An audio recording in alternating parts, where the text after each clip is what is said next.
ex-conseillère politique. Et ça fait bien notre affaire. Yasmine Abdel-Fadel. La vice-première ministre et ministre des Finances du Canada, Chrystia Freeland, a présenté son énoncé économique hier et selon le Conseil du patronat du Québec, cet énoncé reflète la vulnérabilité des finances publiques. La charge de la dette exerce une telle pression sur nos finances que ça diminue la possibilité d'action du gouvernement et finalement nous freine dans notre élan économique. Le Conseil du patronat regrette également l'absence d'objectifs gouvernemental pour un retour à l'équilibre budgétaire. On en parle avec Carl Blackburn, président et chef de la direction du Conseil du patronat. Monsieur Blackburn, bonjour. Bonjour. Cette dette sur dette sur dette, est-ce que le gouvernement est insensible à la réalité des entrepreneurs et des finances publiques ou est-ce qu'il est complètement déconnecté de la réalité? On voit bien quelque part que la générosité de certains programmes sociaux, certains programmes sociaux depuis quelques années, cette grande générosité, dans un contexte où le taux d'intérêt était tellement bas, avait des conséquences un peu moins grandes ou peu moins lourdes sur le budget du Canada. Mais dans un contexte de montée ou de spirale inflationniste où on le voit, les taux d'intérêt ont augmenté, on voit les marges de manœuvre, malheureusement, qui sont très, très, très serrées de la part du gouvernement. Et ce qu'on constate, c'est que cette fragilité ou cette grande générosité des mesures sociales des dernières années viennent en quelque sorte enlever la marge de manœuvre au gouvernement pour pouvoir supporter et favoriser une croissance économique via les entreprises. Au lieu de ça, il rajoute un certain fardeau réglementaire et législatif sur le dos des entreprises. Alors, bien évidemment, hier, notre réaction en lien avec l'énoncé budgétaire, il faut le rappeler, c'est un énoncé, ce n'est pas le budget, Oui. Mais si la suite reflète ce qui nous a été présenté hier, il y a des raisons de s'inquiéter parce que malheureusement, la situation budgétaire du gouvernement elle est fragilisée.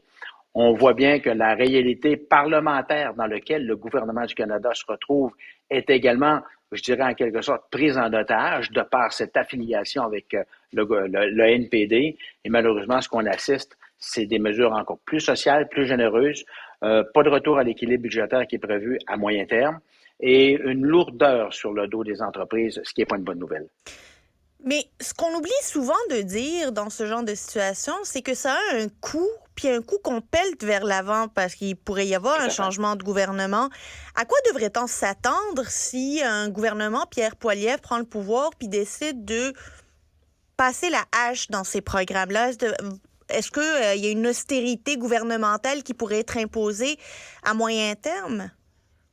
Mais d'abord, on va davantage se concentrer sur les recommandations que nous faisons, Yasmine, au gouvernement fédéral pour les prochains budgets. D'abord, on veut avoir un retour à l'équilibre budgétaire et il y a un plan précis à cet égard-là parce qu'il est clair que la pression qui est exercée sur les marges financières du gouvernement font en sorte, d'une part, qu'on vient diminuer notre capacité d'agir dans certains secteurs qui peuvent être névralgiques et ça vient fragiliser les opérations gouvernementales. Alors, on fait des recommandations au gouvernement du Canada de rapporter un équilibre budgétaire à court terme.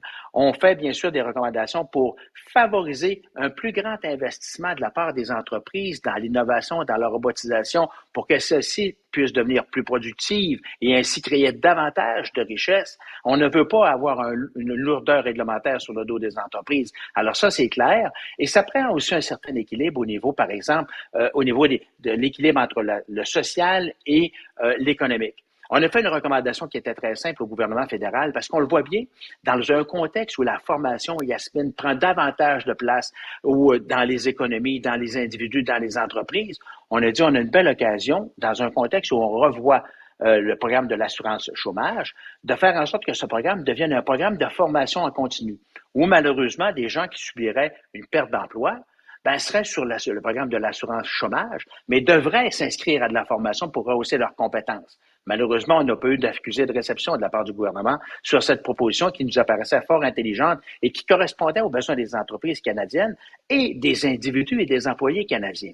On l'a vu aussi il y a quelques semaines, le fait que le gouvernement a les mains liées avec le NPD lorsqu'il a déposé un projet de loi pour briser ou empêcher les briseurs de grève. Alors, Imaginez-vous, nous sommes allés au gouvernement, nous avons expliqué que ce n'était pas possible de le faire, que ce n'était pas nécessaire parce qu'il n'y avait pas nécessairement de statistiques qui pouvaient lui permettre de garantir un meilleur environnement de travail. Malgré que le Québec a ce genre de situation au Québec, les constats ne sont pas aussi positif que semble dire le gouvernement, et c'est directement lié à une proposition, une promesse faite avec le NPD. Alors, vous voyez, il y a malheureusement, dans le contexte actuel, où là, il y a la fragilité financière du gouvernement liée à certaines dépenses coûteuses des dernières années, il y a la fragilité partisane ou parlementaire du gouvernement liée avec un gouvernement NPD qui tire davantage du côté de mesures sociales, et tout cela, ça fait au détriment des entreprises et du secteur privé qui, normalement, devrait être supporté pour favoriser la croissance économique. Ce genre d'énoncé économique, ce genre d'image là, de Polaroid sur les finances publiques où on constate que la dette est en forte hausse, que les déficits continuent de s'accumuler et qu'on repousse encore plus le retour à l'équilibre budgétaire, a quel effet sur le sentiment, la certitude ou l'incertitude des investisseurs, notamment pour les entreprises, à vouloir remettre de l'argent dans l'économie, dans leurs entreprises pour repartir la machine? Est-ce que ça crée un environnement favorable à l'investissement? C'est clair que s'il n'y a pas de mesures qui vont favoriser les investissements de la part du secteur privé, par exemple, bien malheureusement, le signal n'est pas clair. Si les marges de manœuvre gouvernementales au niveau budgétaire sont ainsi fragilisées, ça n'envoie pas nécessairement un bon signal également au secteur privé. Et lorsqu'on regarde la fragilité de certains États, parce que souvent on se compare en fonction du PIB, le pourcentage du PIB sur la dette, etc., mais en même temps, il faut être capable de regarder également la capacité financière du gouvernement de continuer de jouer un rôle de protecteur ou un rôle important au niveau des services sociaux, d'une certaine façon contrôlée, mais en même temps d'être un instigateur ou quelqu'un ou une organisation qui va favoriser la croissance via les investissements.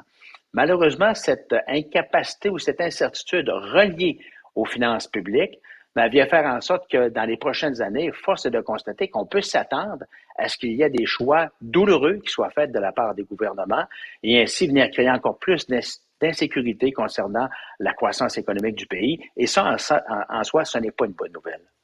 Entre la pénurie de main-d'œuvre, la hausse des taux d'intérêt pour lutter contre l'inflation, l'incapacité du gouvernement à gérer ses dépenses, son déficit et sa dette, dans quel état se retrouvent nos employeurs, nos grands employeurs, nos entreprises qui sont créatrices de richesses?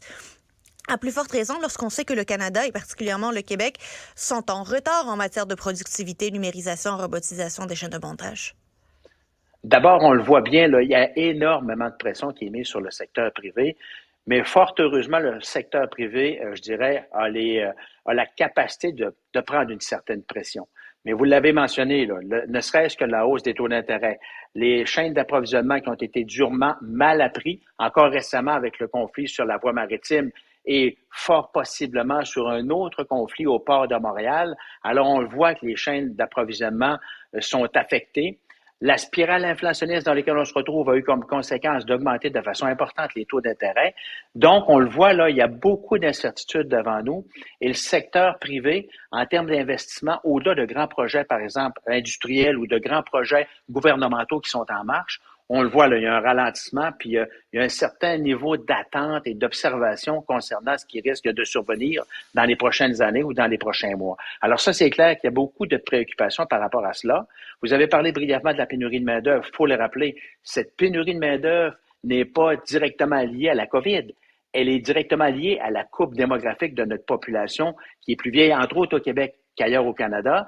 Et on le sait, on doit s'assurer de prendre des mesures maintenant qui vont avoir des répercussions aujourd'hui, demain et dans plusieurs années pour pallier à cette pénurie de main-d'œuvre. Et jusqu'à maintenant, les gouvernements ont pris des actions sur certains éléments pour pallier à la pénurie de main-d'œuvre, mais selon nous, on ne va pas assez loin et assez vite pour être capable de l'adresser de façon structurante et de façon permanente concernant les besoins des employeurs au Québec, au Canada également. Carl Blackburn, président et chef de la direction du Conseil du patronat du Québec, merci beaucoup d'avoir été avec nous. Merci de l'invitation, c'est toujours un plaisir. Au revoir. Au revoir. Ne ratez plus rien.